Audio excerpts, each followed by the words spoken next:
U.S. increasingly dissatisfied with Russia over Ukraine's peace deal within months. The ongoing war between Ukraine and Russia has now entered its second year, and is dragging on with no sign of a resolution. In particular, U.S. foreign policy has been moving in the direction of supporting Ukraine and increasing pressure on Russia, but there are still many obstacles to the realization of a peace agreement. The Trump administration's officials have said that a Ukraine peace agreement is unlikely to be reached in the next few months, and the U.S. and Western countries are reportedly considering new pressure strategies. President Trump and his aides had previously aimed to reach a full-scale war settlement between Ukraine and Russia by April or May 2025, and then broker a sustainable peace agreement within the next few months. In reality, however, there are no signs of any agreement coming closer, and the conflict is only getting more heated. Ukraine continues to need support from Western countries, and more is needed to sustain its military operations as fighting with Russia intensifies. U.S. Secretary of State Rubio said in a meeting with the Bardo foreign minister last week that the realization of a Ukraine peace agreement is not guaranteed, suggesting that the U.S. is still far from securing an agreement. This statement reflects the anxiety within the U.S. government about the Ukrainian peace agreement and the current impasse in negotiations. Furthermore, U.S. officials have expressed dissatisfaction with Ukraine's negotiating stance and its resistance to resource agreements, and recently have become increasingly dissatisfied with Russia. The U.S. White House and State Department have acknowledged that Russian President Putin is actively resisting efforts to achieve a sustainable peace, and are reportedly discussing what economic and diplomatic measures should be taken to counter this. In particular, the Trump administration is considering new sanctions and economic sanctions to increase pressure on Russia, and as part of this, it has been suggested that secondary sanctions could be imposed on oil exports from Russia. It is believed that such measures are aimed at putting pressure on the peace agreement while taking into account how much Russia will be economically affected by the continuation of the war. A spokesman for the National Security Council, NSC, said that the U.S. is deeply unhappy with the Russian government over the negotiations and further stated that if Russia is not serious about a peaceful resolution to the conflict, the U.S. will consider imposing sanctions on all oil exports from Russia. Such a move is aimed at encouraging Russia to negotiate peace and could be a key factor in determining the future outcome of the negotiations. The U.S. government is also concerned about Ukrainian President Zelensky's desire to withdraw from the Critical Mineral Resources Agreement. According to U.S. officials, President Zelensky has warned that withdrawing from the agreement could have a significant impact on Ukraine's economy. The Trump administration is considering amending the proposed mineral resource agreement to bring it in line with Ukraine's economic interests and will urge Zelensky to maintain the agreement. President Zelensky claims that he puts the strengthening of the Ukrainian economy and his own interests first, and is said to want to amend the mineral resource agreement to that end. However, the U.S. side has emphasized that this is unacceptable, and the differences in positions between the two countries may further complicate the negotiations in the future. The road to a peace agreement between Ukraine and Russia is as difficult as ever, and many challenges remain to be overcome. The Trump administration has indicated that it is difficult to reach a peace agreement in the short term, and it is highly likely that the war will be prolonged. In the midst of this, Ukraine continues to maintain support from Western countries, while at the same time seeking a diplomatic strategy to increase pressure on Russia. On the other hand, it is as uncertain as ever how the U.S. policy will develop and how Russia and Ukraine will proceed with negotiations. It is believed that Russia will not give in to U.S. sanctions or pressure, and will maintain its stance of protecting its interests. Furthermore, how seriously President Putin will approach the peace negotiations will be an important focus in the future.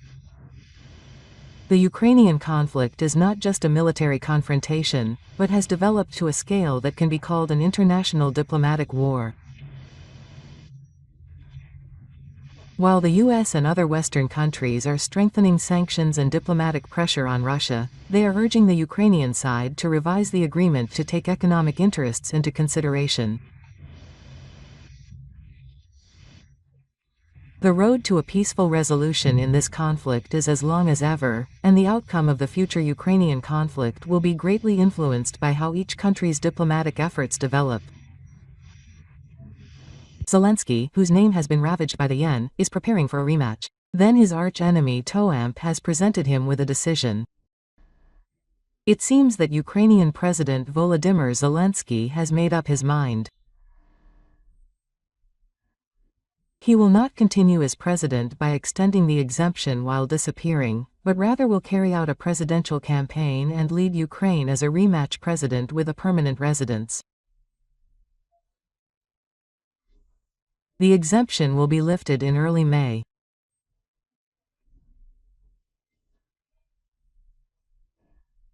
According to a March 30th issue of the news, according to political sources, Zelensky convened a meeting last week and lent his team a complete post-war public announcement that he thinks it will be possible to implement it by Easter Sunday, April 20th, which will have a certain impact.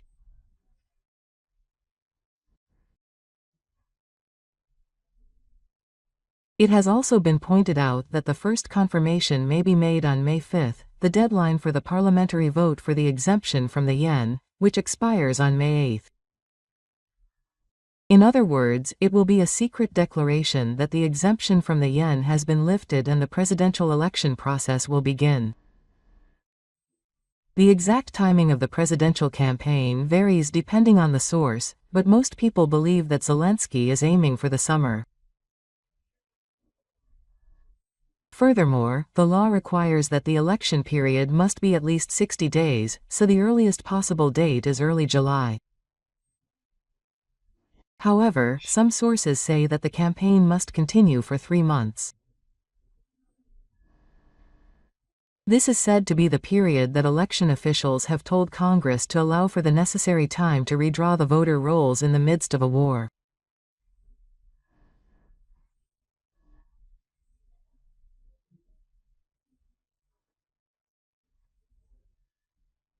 The irony is that it seems that the Ukrainian people have become more supportive of Zelensky, who was badly criticized by President Donald Trump and Vice President David Vance in the White House after party on February 28. On March 12, EOM, a public opinion poll, said that a new telephone survey of Ukrainians conducted by The Economist Inc. on behalf of the Ukrainian government found that he has overwhelming support after his bloody battle with President Trump, and that more than 10 in 10 Ukrainians approve of Zelensky's job, including 8 in 12. Zelensky is still the legitimate president of Ukraine and rejects the idea of a forced election while the fighting continues.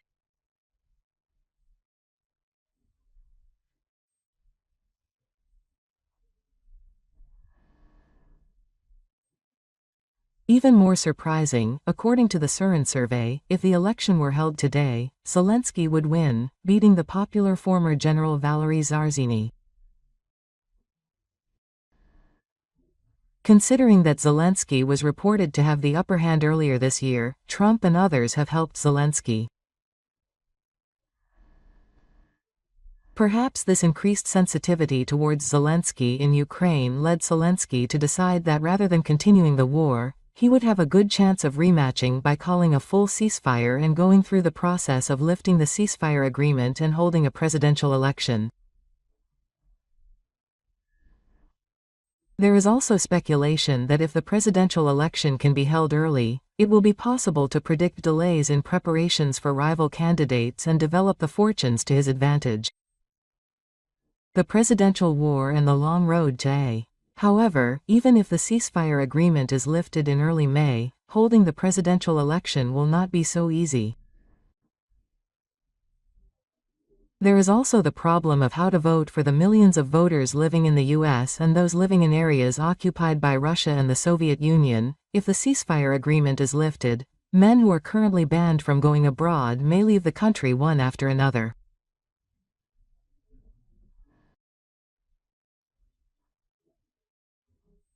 One solution is to install DDEA, a smartphone app run by Ukraine Digital Transformation, log in, use and share digital documents, and use the safe service with just a few clicks.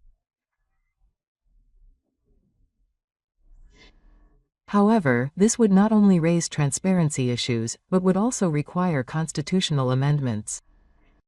This would require a 30% vote in favor in a presidential election. In addition, the abolition of the government's Black PANA and censorship, which controlled television coverage during the war, would also be a prerequisite. In the March 30th letter, Kuchin and Korank, who have long been part of Ukrainian life, may not want to rush into holding elections now.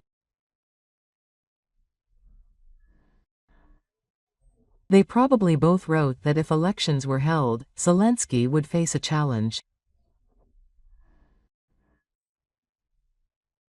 With that in mind, they predict that now that the calculations have been made, Zelensky may not be sitting back while he continues to work his way to a second term. For Putin, the presidential election will be an opportunity to destabilize Ukraine, regardless of who becomes president.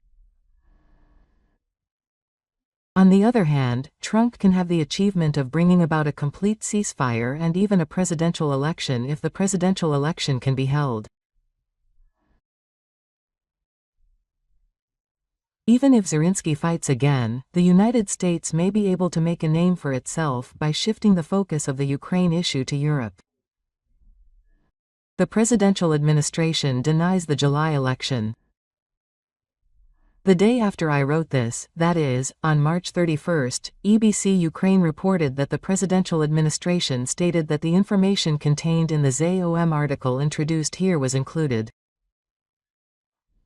There was no such meeting regarding the holding of the July election. A member of the presidential team said that there was no team organizing such an election. The report from Econom marks a major shift in Zelensky, who had previously been in favor of continuing the war, so its deliberations are attracting attention. Zelensky's team, who wanted to prepare for the election without being known to those who were running for president, may be trying to negate various speculations by denying the ZOM report. The difficulty facing Zelensky. However, Zelensky is now facing a different difficulty from this one. That is the issue of concluding an agreement regarding Ukraine's mineral resources, which the United States is requesting. The bilateral agreement to set the terms of the Reconstruction Investment Fund, which was scheduled to be concluded on the 28th of this month, fell apart after a fierce debate between Trump and Zelensky. For details, see the Russian-Ukrainian summit that shocked the world. See here are some reasons why Trump is right. In late March, the U.S. handed over a new draft of 50 countries to Ukraine.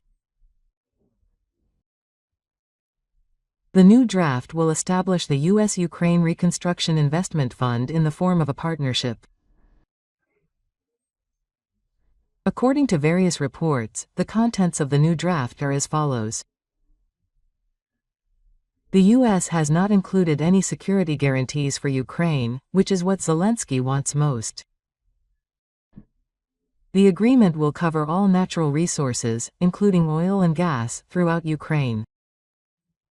The U.S. will be given authority to manage investments in infrastructure related to natural resource development, such as roads, railways, mines, and processing plants. The Donbass will be given the first right to claim benefits transferred to the Special Investment Fund, which will share the profits between the two countries. The U.S. will consider the material and financial benefits provided to Ukraine following the full Russian military advance in February 2022 as contributions to the fund. This is another selfish U.S. demand made by Zelensky. The U.S. will demand all profits from the fund until Ukraine repays at least 4% annual interest, which corresponds to the U.S. current income received during the war. 6. Ukraine will be required to contribute 50% of the income from all new natural disaster projects to the fund. The U.S. will be entitled to all profits plus 4% annual interest until the U.S. investment is repaid. All funds will be immediately converted into currency and transferred to the U.S., and Ukraine will have to pay a security in case of delays or disputes. 7. The investment funds will be managed by the U.S. International Development Financier DFC. DFC can appoint 3 of the 5 members, and Ukraine can appoint the remaining 2. PFC has legal power to block decisions. Ukraine cannot interfere with the fund's operations. The U.S. will have priority for infrastructure projects. Ukraine must submit all projects to the fund as soon as possible, and DFC will monitor all funded programs. Ukraine cannot propose rejected projects to other parties on substantially more favorable terms for at least 1 year.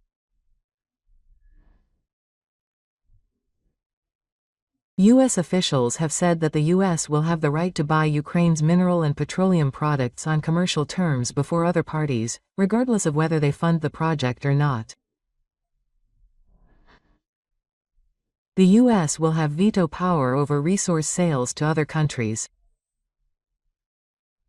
The agreement prohibits Ukraine from selling important minerals to countries that are strategic competitors of the U.S. How did the U.S. propose this?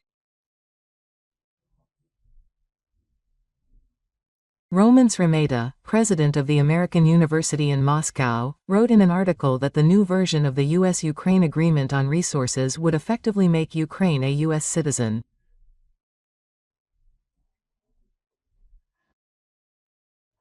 The content is so harsh for Ukraine that it is difficult to understand the true intentions of the U.S. in proposing such a botched proposal. One possible explanation is that Trump is setting high hurdles to make the deal work and is ready to back down in order to get a deal that is more favorable for the country than the one that was supposed to be concluded during the negotiations.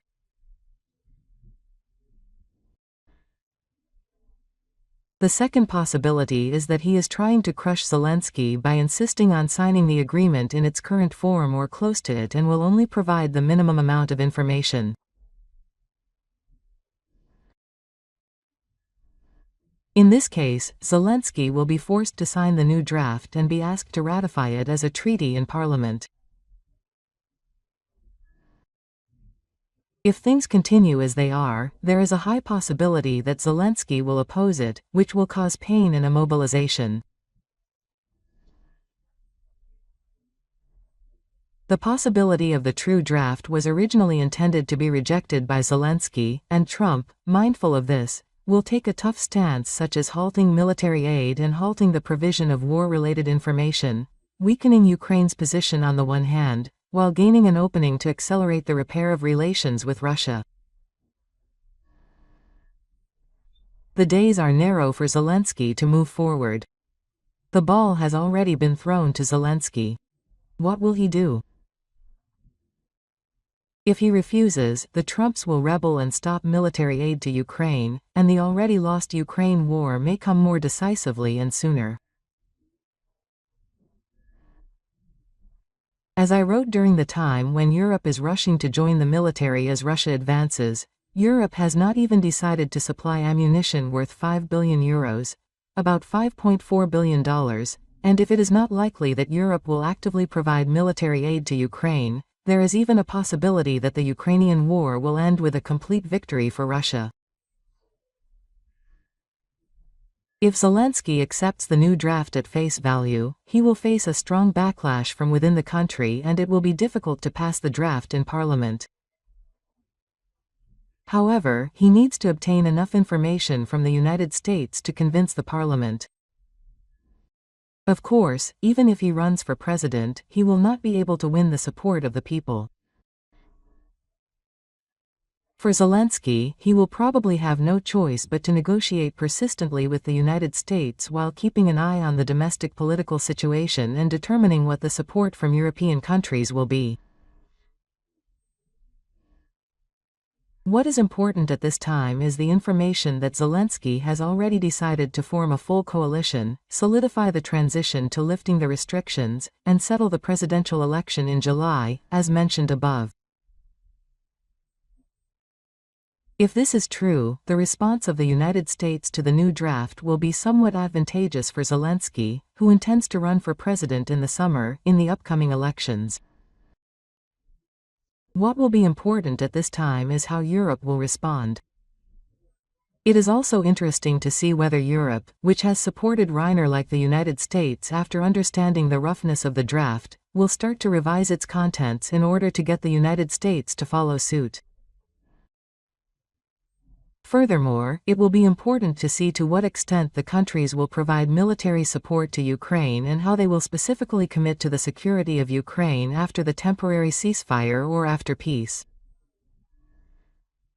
In any case, depending on Zelensky's response to the new Soviet Union, the roadmap that has been moving towards a complete ceasefire and the lifting of the presidential election may once again be on hold. Russia may recognize the Taiwan issue. Two key figures in the Ishiba administration talk about the harsh reality of Japan's security. How will the Japanese government get through this situation, with President Trump shaking the world when he activates the sanctions? We asked two key figures, Kadera, born in 1960, a large prefectural employee, a university professor, and others. First elected as a member of the LDP in 1997 from Iraq, he was a small minister and served as chairman of the Budget Committee. Akihisa Shichijima Akihisa, born in 1962, was a think tank researcher and other positions, and was first elected in 2003 as a Democratic Party candidate from Tokyo's 21st district. He joined the LDP in 2019 and was appointed Deputy Minister of Health, among other positions. The Taiwan issue crisis is definitely increasing. Candidate Lobrik Korubish is calling for further burdens, such as arguing that Japan's defense spending should be raised to 3% of GDP. Shima, he previously said in the new diplomatic mission that when American taxpayers ask if this is all Japan is doing, they need a theory to convince them. Japan, which faces the most severe security environment, should make the greatest effort. In the first place, we are not arguing based on numbers, but as a result of accumulating the necessary defense force development, the CP expenditure is about 2%. As for the source of funds, the shape has already been taken, such as reviewing part of the reconstruction tax on the belonging tax and raising the small tax. When will the tax increase start in earnest? Korubish is going even harder on Taiwan. He is insisting that defense expenditure should be 10% of GDP. And that is how the possibility of Taiwan's incident is increasing. Oda, China is steadily applying pressure without letting up. Shima, China and Russia are deepening their strategic cooperation, and there is a possibility that Russia will intervene if something happens in the Taiwan Strait. Korea will also take Oda and others' Russian actions seriously. North Korea has sent troops to Russia to invade Ukraine. In other words, if there is an emergency on the Korean peninsula, Russia will provide support to North Korea. How do you view Trump and Zelensky's argument? The argument between President Trump and President Zelensky has been attracting attention from all over the world, but is there a possibility that it will be dismissed in the same way if a tsunami occurs around Japan? Nagashima. The situation is different in Europe and the Indo-Pacific region where we are. The United States is concerned about a confrontation with China and wants to shift its command from Europe to the Indo-Pacific region. President Trump wants the established developed countries of Europe to solve their problems on their own. He also wants to prevent China and Russia from getting any closer because of the invasion of Ukraine. On the other hand, how to end the invasion of Ukraine is not something that is unrelated to Asia. What I thought when I heard from Kadera and other Republican U.S. senators was that it is also important to make sure Putin can stand. If there is nothing gained from all these sacrifices, Putin may lose his clientele. This concerns his life. So, it may be a bad thing to say, but if we don't look closely enough, we won't be able to put an end to it. But in order to end the Yakuza's plan, we need a big boss who can step in the middle and make a settlement. In the end, I feel that we are still being shown the reality that peace is brought about by force. For Hiroshima and Ukraine, the situation is too unfair and heartbreaking, but it is important to face the reality of such international politics. We must never be invaded. Deterrence to prevent invasion is important. What should we do to avoid being involved in war? It is important to increase deterrence. To do that, we need to increase the number of allies who will side with Japan in an emergency. The Japanese, Korean and Indian are very important countries, and then we can get the NATO party on our side. NATO is a regional treaty, so Japan cannot say anything, but we should make a kind of blood alliance such as cooperation on defense equipment. We will create a situation where fighter jets cannot fly in NATO without Japanese parts. The Japanese and U.S. officials are also working on joint development and production of missiles through a mechanism called ACACIAs. In addition to this, we would like to strengthen our deterrence by involving allied countries in the country, such as Korea and the Japanese, and strengthening the supply chain of defense equipment. There is also a view that Prime Minister Ishiba's commodity rights issue may be released as early as May in the Great China diplomacy. First of all, it would be better to place the Japan-US relationship at the core and then discuss it with China. Nagashima. The US's sympathetic attitude has not deepened. Before confronting China, Japan should prioritize strengthening the US-Japan alliance and solidifying its diplomatic foundations by strengthening its relations with Southeast Asia and Central Asia. The US and China are similar in that in both cases, things don't move forward unless you speak to the top.